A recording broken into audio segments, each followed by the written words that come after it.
ഉറപ്പാണ് കേട്ടോ. മലബാർ കേന്ദ്രഭരണ പ്രദേശമാകും. അതിനുള്ള കാര്യങ്ങൾ അതിവേഗം നടക്കുകയാണ്. കഴിഞ്ഞ ദിവസം നമ്മളൊരു വീഡിയോ ചെയ്തു. ഡെമോഗ്രാഫി കമ്മീഷൻ കേന്ദ്ര ആഭ്യന്തരമന്ത്രിയുടെ സാന്നിധ്യത്തിൽ യോഗം ചേർന്നു. കേന്ദ്ര ആഭ്യന്തര സെക്രട്ടറിയെ വിളിച്ചു. ഒരു ചോദ്യാവലി ഉണ്ടാക്കാൻ തീരുമാനിച്ചു. ഇന്ത്യയിൽ വിവിധ പ്രദേശങ്ങളിൽ അനിയന്ത്രിതമായി ജനസംഖ്യ കൂടുന്ന കാര്യങ്ങൾ പഠിച്ച് റിപ്പോർട്ട് കൊടുക്കാനാണ് ഈ കമ്മീഷനോട് ആവശ്യപ്പെട്ടത്. സുപ്രീം കോടതി ജഡ്ജിയായിരുന്ന ജസ്റ്റിസ് പ്രകാശ് പ്രഭാകർ നാവലേക്കറുടെ നേതൃത്വത്തിലുള്ള കമ്മീഷനാണ്. ഇത് കഴിഞ്ഞ ഓഗസ്റ്റ് 15 പ്രധാനമന്ത്രി ചെങ്കോട്ടയിൽ നടത്തിയ പ്രസംഗത്തിൻ്റെ ഭാഗമായിട്ടാണ് ഈ കമ്മീഷൻ രൂപീകരിക്കപ്പെട്ടത്. ഇത്രയും കാര്യങ്ങൾ കഴിഞ്ഞ ദിവസം ഞാൻ പറഞ്ഞതാണ്.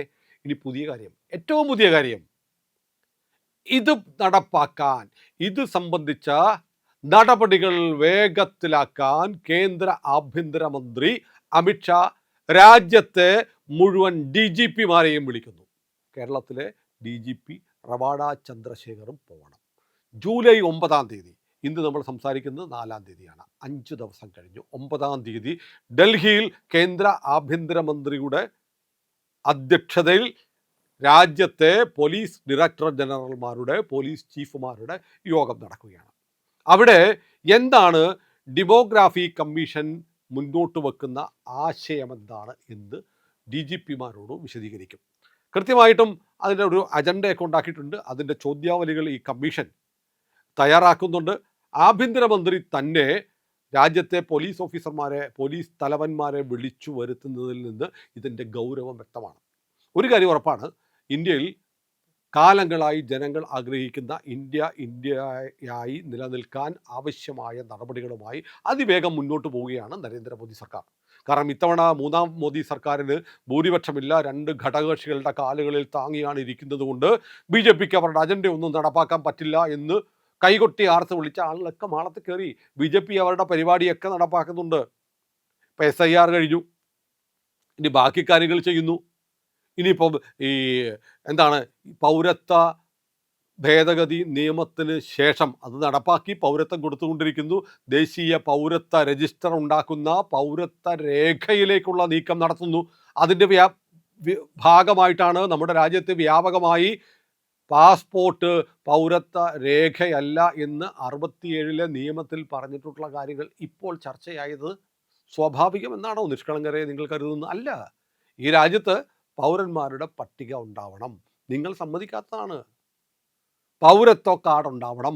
നിങ്ങൾ ഇതുവരെ സമ്മതിക്കാത്തതാണ്, ഇനി സമ്മതിക്കില്ല. പക്ഷേ ആദ്യമേ ബോധ്യപ്പെടണമല്ലോ നമ്മുടെ പക്കലുള്ള രേഖയൊന്നും പൗരത്വ രേഖയല്ല എന്ന്. അതിലുള്ള ഒരു നടപടിക്രമം വളരെ ബുദ്ധിപൂർവം കേന്ദ്ര സർക്കാർ ആവിഷ്കരിച്ചു. അതിൽ ചെന്ന് ചാടി ചർച്ച ചെയ്തു സകലരും. ഒരു താടിക്കാരൻ പത്രക്കാരന് police verification, police clearance Mamata കൊടുക്കാത്തത് കൊണ്ട് പാസ്പോർട്ട് കിട്ടിയില്ല. അതിനും നരേന്ദ്രമോദിയെ തെറി പറഞ്ഞു. അതോടുകൂടി സംഭവിച്ചത് എന്താണ്? നിങ്ങൾ ഈ ഏറ്റെടുത്ത ക്യാമ്പയിനെല്ലാം നിങ്ങളുടെ പൃഷ്ഠത്തിൽ കൊണ്ട വെടി പോലെ ആയിപ്പോയി.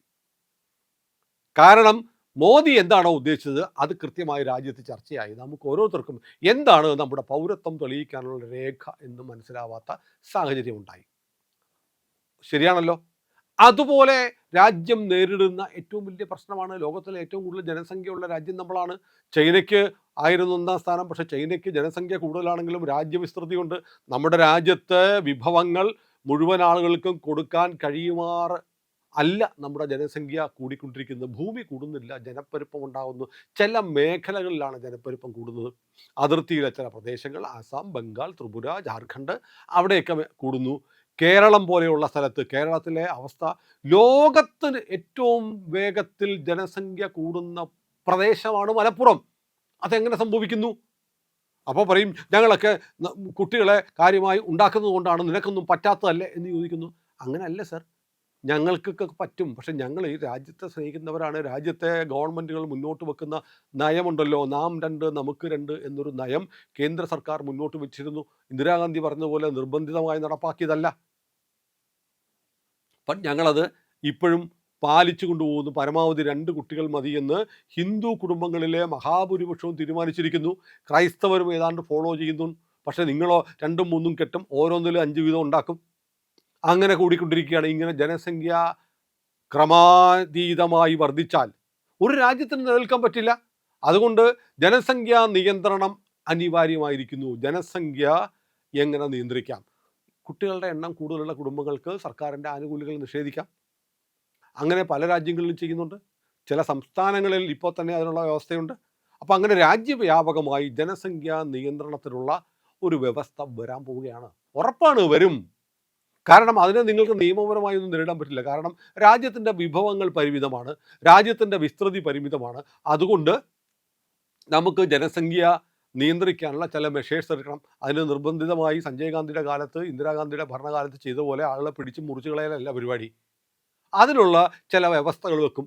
ജനസംഖ്യ, കുട്ടികളുടെ എണ്ണം കുറഞ്ഞിരിക്കുന്നവർക്ക് ആ കുടുംബങ്ങൾക്ക് ചില പ്രത്യേക ആനുകൂല്യങ്ങൾ, കളറബിൾ ഡിസ്ക്രിമിനേഷൻ എന്ന് പറയുന്നൊരു വ്യവസ്ഥ ഭരണഘടനയിൽ അനുവദിക്കുന്നുണ്ട്.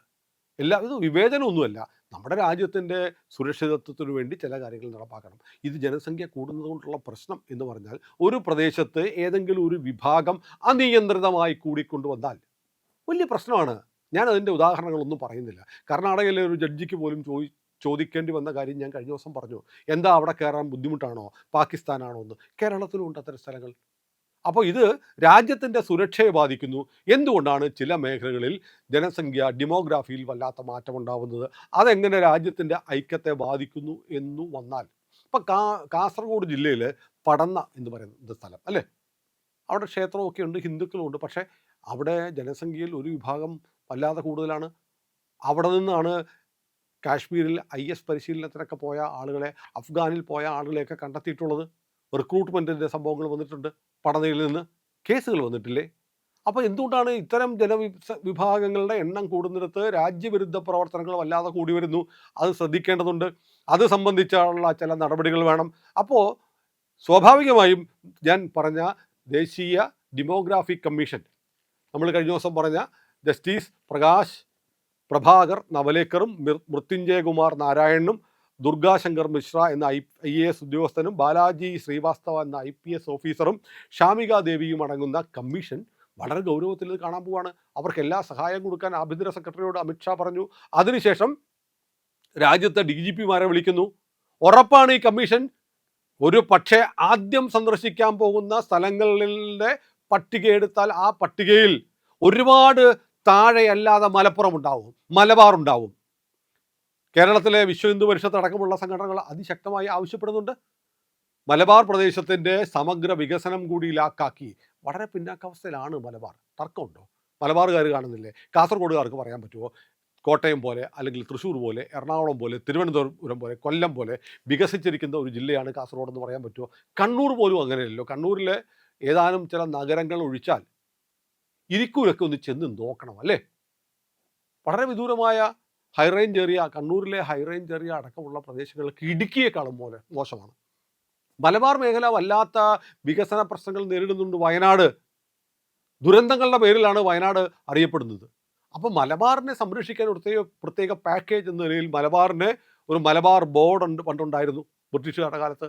അത് റീകോൺസ്റ്റിറ്റ്യൂട്ട് ചെയ്താൽ എന്താ കുഴപ്പം? മലബാറുകാർക്ക് ഗുണമുണ്ടാവും. അതോടൊപ്പം തന്നെ കേന്ദ്രത്തിന് നേരിട്ട് നിയന്ത്രണം വരും. കേന്ദ്രം നേരിട്ട് നിയന്ത്രണം വരുന്ന, ഇപ്പോൾ ലക്ഷദ്വീപിൻ്റെ കാര്യം പറയുന്നു. ലക്ഷദ്വീപിലെ മുസ്ലിങ്ങൾക്ക് എന്താ കുഴപ്പം? അവർക്ക് വേണ്ടുന്ന എല്ലാ സൗകര്യങ്ങളുണ്ട്. കേന്ദ്ര പദ്ധതികൾക്ക് നേരിട്ട് കിട്ടുകയാണ്. ഇപ്പോൾ ഗോവ, ദാമൻ, ദിയു എന്താ പ്രശ്നം? ആൻഡമാനിൽ എന്താ പ്രശ്നം? അവിടെയൊക്കെ വളരെ സുഖമായി മറ്റ് സംസ്ഥാനങ്ങളിലുള്ളതിനേക്കാളും വലിയ പദ്ധതികളും വലിയ ക്ഷേമ പദ്ധതികളും ഒക്കെ വരുന്നു. ആൻഡമാനിൽ എത്ര ആയിരം കോടി രൂപയുടെ വികസനമാണ് വരുന്നത്. ലക്ഷദ്വീപിൽ നമ്മുടെ തലശ്ശേരിക്കടുത്ത് ഒരു ചെറിയ പ്രദേശം മാഹി ഉണ്ടല്ലോ, പുതുച്ചേരി ഉണ്ടല്ലോ. അവിടെയൊക്കെ എന്താ പ്രശ്നം? അവിടുത്തെ ജനങ്ങൾ എത്ര സുഖമായി ജീവിക്കുന്നു. പെട്രോളിന് വിലക്കുറവ്, മദ്യത്തിന് വിലക്കുറവ്, എല്ലാ സാധനത്തിനും വിലക്കുറവ്. കേന്ദ്ര നികുതി മാത്രമേ ഉള്ളൂ. കേന്ദ്രത്തിൻ്റെയും സംസ്ഥാനത്തിൻ്റെയും നികുതി കൊടുക്കുന്നതുകൊണ്ടാണ് നമ്മൾ കഴിക്കുന്ന ചായക്ക് പോലും വില കൂടുന്നത്. കേന്ദ്രത്തിൻ്റെ നികുതി മാത്രമേ ഉള്ളെങ്കിൽ പകുതി കാശിന് നികുതി ഇളവ് കിട്ടും. അപ്പം വലിയ സൗകര്യങ്ങളാണ് മലബാറിന് വരാൻ പോകുന്നത്. എയിംസ് പോലെയുള്ള പദ്ധതികൾ നടപ്പാക്കാൻ സംസ്ഥാന സർക്കാരിൻ്റെ അധികാരമൊന്നും വേണ്ട. കേന്ദ്രത്തിന് ഭൂമി മുഴുവൻ കേന്ദ്രത്തിൻ്റെ ആയതുകൊണ്ട് അവിടെ നടപ്പാക്കാം. അപ്പോൾ വലിയ മാറ്റം വരും. മലബാറിൻ്റെ കാര്യത്തിൽ വിശ്വ ഹിന്ദു പരിഷത്തിൻ്റെ സംസ്ഥാന ജനറൽ സെക്രട്ടറി അനിൽ വിളയിൽ അഡ്വക്കേറ്റ്, അദ്ദേഹമാണ് ഈ ആശയം മുന്നോട്ട് വെച്ചത്. അത് VHPയുടെ അഭിപ്രായമായിട്ട് മാറുന്നു. അതിനുവേണ്ടി സമ്മർദ്ദം ചെലുത്തും എന്ന് പറയുന്നു. ഇപ്പോൾ ഈ ഡെമോഗ്രാഫിക് കമ്മീഷൻ കൂടി വന്ന സ്ഥിതിക്ക് മലബാറിൻ്റെ കാര്യത്തിൽ അതിശക്തമായ സമ്മർദ്ദവുമായി വിശ്വ ഹിന്ദു പരിഷത്തും സംഘപരിവാർ സംഘടനകളും മുന്നോട്ട് പോയാൽ ഉറപ്പാണ് മക്കളെ, മലബാർ കേന്ദ്രഭരണ പ്രദേശമാകും. അതിൻ്റെ തുടക്കമാണ്. അപ്പോൾ നമ്മുടെ DGPയെയും വിളിക്കുന്നുണ്ട് 9 തീയതി ജൂലൈ 9 ഡൽഹിയിലേക്ക്. അപ്പോൾ നമുക്കൊരു കാര്യം ഉറപ്പിക്കാം, പതുക്കെ പതുക്കെ മലബാർ കേന്ദ്രഭരണ പ്രദേശമായി മാറുന്നു എന്നതിൻ്റെ സൂചനകൾ ലഭിക്കുന്നു. അതിലുള്ള ചുവടുകൾ നടക്കുന്നുണ്ട്. മലബാറിന് വേണ്ടിയിട്ട് മാത്രമല്ല ഈ നാഷണൽ ഡെമോഗ്രാഫിക് കമ്മീഷൻ. പക്ഷേ ആ ഡെമോഗ്രാഫിക് കമ്മീഷൻ പരിശോധിക്കുമ്പോൾ മലബാർ എന്നുള്ള പേര് ഏറ്റവും ആദ്യം വരും. ഞാൻ വീണ്ടും ആവർത്തിക്കുന്നു, നിങ്ങൾക്ക് ഗൂഗിൾ ചെയ്ത് നോക്കാം. ഏറ്റവും കൂടുതൽ ജനസംഖ്യ പെരുകുന്ന പ്രദേശമെന്ന് ലോകത്തിലെ 1ാമത്തെ സ്ഥലം മലപ്പുറമാണ്. 3ാം സ്ഥാനം കോഴിക്കോടിനാണ്. അപ്പോൾ ഉറപ്പായിട്ടും ഈ കമ്മീഷൻ ഈ 2 പ്രദേശങ്ങൾ മിനിമം നോക്കണ്ടേ? ഉറപ്പാണ്. അപ്പോൾ ഇവിടെ ചില ആളുകളുടെ കുത്തിത്തിമറുപ്പൊക്കെ അധികകാലം ഓടില്ല. നിങ്ങൾ തിരൂർ ജില്ല ഉണ്ടാക്കത്തില്ല. ഇനി ഉണ്ടാക്കിയാൽ തന്നെ അത് നാളെ കേന്ദ്രഭരണ പ്രദേശമായ മലബാറിൻ്റെ കീഴിലാകുമെന്ന് വിശ്വ ഹിന്ദു പരിഷത്തിൻ്റെ ആളുകളൊക്കെ പറയുന്നത് ചുമ്മാതാണെന്ന് എനിക്ക് തോന്നുന്നില്ല. കേന്ദ്രം നടപടി തുടങ്ങിയിട്ടുണ്ട്. ഇപ്പം കണ്ടുകൊണ്ടിരിക്കുന്നത് എന്താണ്? അതിൻ്റെ ട്രയൽ മാത്രമാണ്. പിക്ചർ അബീബി ബാക്കി ഹേ, ബാക്കി വരുന്നുണ്ട്. വടി വെട്ടാൻ പോയിട്ടേ ഉള്ളൂ. ഏതായാലും ഏറ്റവും പുതിയ വാർത്തകളുമായി ഞങ്ങൾ നിങ്ങൾക്കൊപ്പമുണ്ട്. ഇന്ത്യ ലൈവ് കാണുക, നമുക്കൊപ്പം സഞ്ചരിക്കുക. നമ്മുടെ ചാനൽ സബ്സ്ക്രൈബ് ചെയ്യാത്ത പ്രിയപ്പെട്ടവർ ഇന്ന് തന്നെ അത് ചെയ്യണേ.